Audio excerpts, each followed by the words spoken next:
Bismillahirrahmanirrahim. Assalamualaikum warahmatullahi wabarakatuh. Alhamdulillahilladzi faddalana ala kathirin min ibadihil mu'minin. Wassalatu wassalamu ala habibina al-mustafa nabiyyina Muhammadin wa ala alihi wa sahbihi ajma'in. Wa ba'd. Ikhwani kaum muslimin, muslimat, para pemirsa yang sama-sama mengharapkan gelar takwa dari Allah Subhanahu wa ta'ala. Alhamdulillah, Al-Quran memberikan pelajaran besar kepada kita. Dan poin-poinnya terkait kebaikan yang Allah Subhanahu wa ta'ala perintahkan atau larangan kemaksiatan yang Allah Subhanahu wa ta'ala cegah kita untuk mendekati apalagi melakukannya, terangkum di dalam sebuah ayat di dalam Al-Quran. Allah Subhanahu wa ta'ala berfirman dalam surat An-Nahl ayat 90, Innallaha ya'muru bil adli wal ihsan wa ita'i dzil qurba wa yanha 'anil fahsya wal munkar wal baghi ya'idzukum la'allakum tadhakkarun. Sesungguhnya Allah Subhanahu wa ta'ala memerintahkan untuk berlaku adil. Ini yang pertama. Wal ihsan, berbuat kebaikan, berbuat ihsan. Wa ita'i dzil qurba, menjalin tali silaturahim di antara kita. 3 poin ini menegakkan keadilan, berbuat ihsan, dan menjalin tali silaturahim, dikatakan oleh para ulama kita adalah 3 kunci utama kebaikan seluruhnya yang ada di muka bumi ini. Maka ikhwani kaum muslimin, muslimat yang berbahagia, para pemirsa yang budiman, ketika kita ingin melihat kehidupan kita dipenuhi dengan kebaikan, pastikan 3 kuncinya ini ada.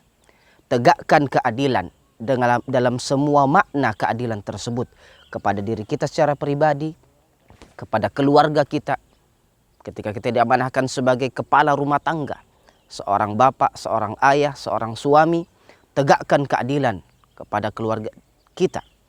Sebagai orang yang diamanahkan dalam memimpin sebuah perusahaan atau organisasi atau layanan publik dan pemerintahan, tegakkan keadilan, maka insyaallah ta'ala di balik keadilan tersebut banyak kebaikan akan kita rasakan.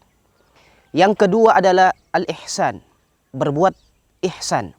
Apa itu ihsan? Ihsan adalah sesuatu yang lebih dari yang pokok. Kalau keadilan adalah pokok, maka ihsan adalah suplemen tambahannya. Berikan ihsan. Atau dalam pengertian yang lain, Nabi SAW menjelaskan al-ihsanu an ta'budallaha ka'annaka tarah wa fa in lam takun tarahu fa innahu yarak. Ihsan adalah engkau beribadah kepada Allah Subhanahu wa ta'ala seolah-olah engkau melihat Allah secara langsung. Bayangkan kalau kita melihat Allah dalam salat kita, dalam ibadah-ibadah yang lain, tentu kita akan khusyuk. Namun kalau belum bisa sampai pada derajat tersebut, pastikan bahwa Allah Subhanahu wa ta'ala melihat seluruh ibadah kita. Dalam sebuah pusat pembelanjaan terkadang tertulis area ini diawasi oleh CCTV. Maka orang yang masuk ke kawasan tersebut akan mempersiapkan dirinya sebagai orang yang diawasi. Dia tidak akan melakukan apa-apa yang menurut aturan dilanggar, karena daerah tersebut diawasi oleh CCTV. Al-ihsan adalah meyakinkan diri kita bahwa CCTV Allah Subhanahu wa ta'ala yang tidak pernah putus listriknya, tidak pernah habis baterainya, tidak pernah buram kameranya, yang maha melihat dan maha mengetahui, benar-benar mengetahui setiap gerak-gerik kehidupan kita. Ketika ihsan bisa kita lakukan, kita hadirkan, maka insyaallah ta'ala ada kebaikan dalam kehidupan kita. Yang terakhir adalah ita'i dzil qurba. Kunci ketiga adalah menjalin kebaikan, silaturahim kepada karib kerabat kita, kepada orang-orang terdekat kita, tetangga kita. Jangan putuskan komunikasi, berikan kebaikan untuk mereka, maka insyaallah ta'ala kita akan mendapati kehidupan ini lapang, luas, dan dipenuhi dengan kebaikan. Ikhwani kaum muslimin, muslimat yang berbahagia, 3 perintah tadi yang merupakan kunci kebaikan berhadapan dengan 3 larangan Allah Subhanahu wa taala. Yang pertama, wa yanha 'anil fahsya. Allah melarang kita untuk melakukan fahsya. Apa itu fahsya? Kemaksiatan yang bersumber dari syubhat dan syahwat dan kita sering melakukannya dalam kesendirian kita. Kita tidak suka kalau diketahui oleh orang banyak. Dosa yang dilakukan secara sendiri, sembunyi-sembunyi adalah fahsya dan Allah Subhanahu wa taala larang karena dia adalah kunci dari seluruh kejahatan. Yang kedua adalah mungkar, yaitu kemaksiatan karena syubhat, syahwat dan kita melakukannya secara terang-terangan atau mengajak orang lain untuk melakukannya bersama-sama. Baik fahsya atau mungkar dilarang oleh Allah Subhanahu wa taala, maka tinggalkan. Yang ketiga adalah al-baghi, permusuhan. Jangan sampai kita rawat permusuhan ini atau kita menjadi sumber agar permusuhan itu senantiasa ada di masyarakat.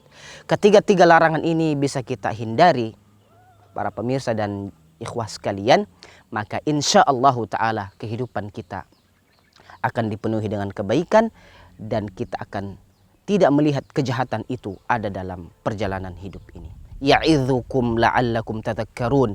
Allah Subhanahu wa taala ingatkan kita dengan 6 poin tadi, 3 perintah 3 larangan agar kita bisa mengambil pelajaran. Semoga Allah Subhanahu wa taala dengan Ramadan yang mulia ini membantu kita semua untuk bisa menegakkan keadilan, membuat ihsan kebaikan dan menjalin tali silaturahim di antara kita dan kita bisa meninggalkan fahsya, mungkar dan permusuhan di antara kita. Wallahu ta'ala a'lam wa sallallahu wa sallam wa baraka ala nabiyyina Muhammad wa ala alihi wa sahbihi ajma'in walhamdulillahi rabbil alamin. Assalamualaikum warahmatullahi wabarakatuh.